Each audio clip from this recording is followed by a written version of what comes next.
అందరికీ నమస్తే అండి. వెల్కమ్ టు శక్తి ఆరాధన. మనకు ఈ 2026వ సంవత్సరంలో మన తెలుగువారి పండుగ అయిన ఉగాది, అలాగే లలితా నవరాత్రులు, కొత్త అమావాస్య ఏ తేదీన రాబోతున్నాయి.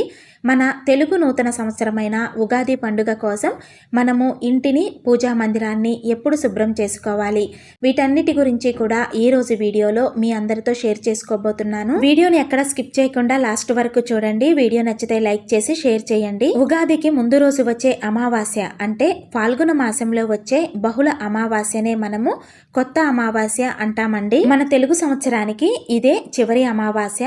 ఈ అమావాస్య తర్వాత నుండి మనకు నూతన సంవత్సరం అనేది ప్రారంభమవుతుందండి. ఈ కొత్త అమావాస్య రోజు ప్రతి ఊరిలో ఉన్న గ్రామ దేవతలకు ప్రత్యేకమైన పూజలను చేస్తూ ఉంటారు. గ్రామాలను కంటికి రెప్పలా కాపలా కాచే దేవత గ్రామ దేవత అండి.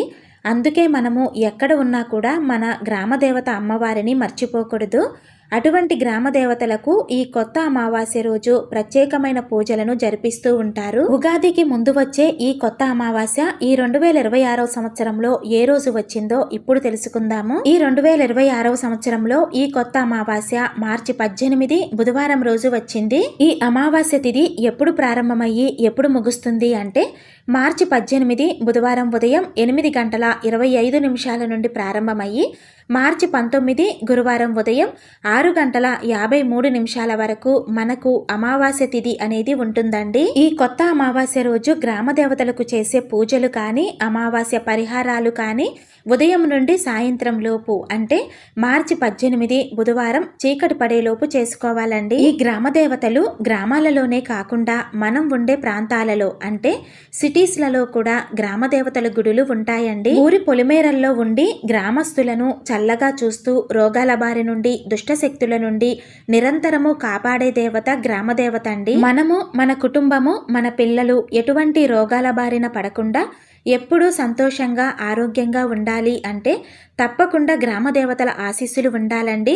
కాబట్టి ప్రతి ఒక్కరూ కూడా ఈ కొత్త అమావాస్య రోజు గ్రామ దేవతలను పూజించాలి. ఇక ఈ కొత్త అమావాస్య రోజు ఇంటిని శుభ్రం చేసుకోవచ్చా అంటే సాధారణంగా అమావాస్య రోజు ఇంటిని క్లీన్ చేయకూడదండి. అమావాస్యకి ముందు రోజు కానీ లేదా అమావాస్య తర్వాత రోజు కానీ ఇంటిని, పూజా మందిరాన్ని క్లీన్ చేసుకోవాలి. అయితే మనకు అమావాస్య ముందు రోజు మంగళవారం వచ్చిందండి. అమావాస్య తర్వాత రోజేమో ఉగాది పండుగ వచ్చింది. మంగళవారం, శుక్రవారం రోజుల్లో ఎట్టి పరిస్థితుల్లో కూడా ఇంటిని, పూజా మందిరాన్ని శుభ్రం చేయకూడదు.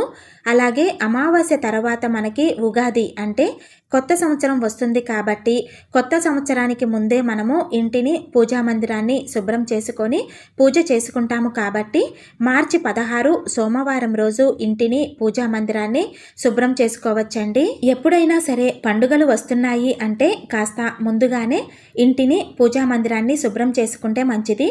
అందులో ప్రస్తుతం రాబోతున్న రోజుల్లో చాలా విశేషమైన పర్వదినాలు వస్తున్నాయి కాబట్టి ముందుగానే అన్నీ శుభ్రం చేసుకొని పెట్టుకుంటే మంచిది. అయితే ప్రస్తుతం పీరియడ్స్ టైంలో ఉన్నాము. మరి మేము పండుగ కోసం ఇంటిని, పూజా మందిరాన్ని ఎప్పుడు శుభ్రం చేసుకోవాలి అనుకునేవారు. ఎందుకంటే కొంతమందికి పండుగకు ముందు రోజుల్లోనే పీరియడ్స్ టైం అనేది వస్తుందండి. అటువంటి వారు ఇక గ్రామ దేవతలకు పూజలు చేసే ఆచారం లేదు, అదేవిధంగా అమావాస్య రోజు పూజలు చెయ్యము అనుకున్న వారైతే ఉగాది ముందు రోజు అంటే బుధవారం రోజు ఇంటిని, పూజా మందిరాన్ని శుభ్రం చేసుకోవచ్చండి. మన తెలుగు నూతన సంవత్సరం ఉగాది నుండి చైత్ర వసంత నవరాత్రులు అదేనండి లలితా నవరాత్రులు కూడా ప్రారంభమవుతున్నాయి. ఈ చైత్ర వసంత నవరాత్రులు ఎప్పటి వరకు ఉంటాయి, ఈ నవరాత్రుల్లో అమ్మవారు ఏ రోజు ఏ రూపంలో దర్శనమిస్తారు, ఏ రోజు ఏ నైవేద్యం సమర్పించాలి అనే వాటికి సంబంధించిన వీడియోతో పాటు ఈ లలితా నవరాత్రుల్లో ప్రతి ఒక్కరూ కూడా చాలా తేలికగా శ్రీ లలితా పరమేశ్వరి అమ్మవారి అనుగ్రహం పొందటం కోసం ఏ విధంగా పూజ చేసుకోవాలి అనే వీడియోస్ని త్వరలోనే షేర్ చేస్తానండి. చూశారు కదండి, రాబోతున్న మన తెలుగు నూతన సంవత్సరాది అయిన ఉగాది పండుగ కోసం ఇంటిని, పూజా మందిరాన్ని ఏ రోజు శుభ్రం చేసుకోవాలి అనే వాటి గురించి. ఇంకా మీకేమైనా సందేహాలు ఉంటే కింద కామెంట్ సెక్షన్ ద్వారా తెలియచేయండి, తప్పకుండా రిప్లై ఇస్తాను. ఈ వీడియో నచ్చితే లైక్ చేసి షేర్ చేయండి. ఇలాంటి మరిన్ని వీడియోస్ కోసం మన ఛానల్ని సబ్స్క్రైబ్ చేసుకొని నన్ను సపోర్ట్ చేస్తారని ఆశిస్తున్నానండి. శ్రీమాత్రే నమః.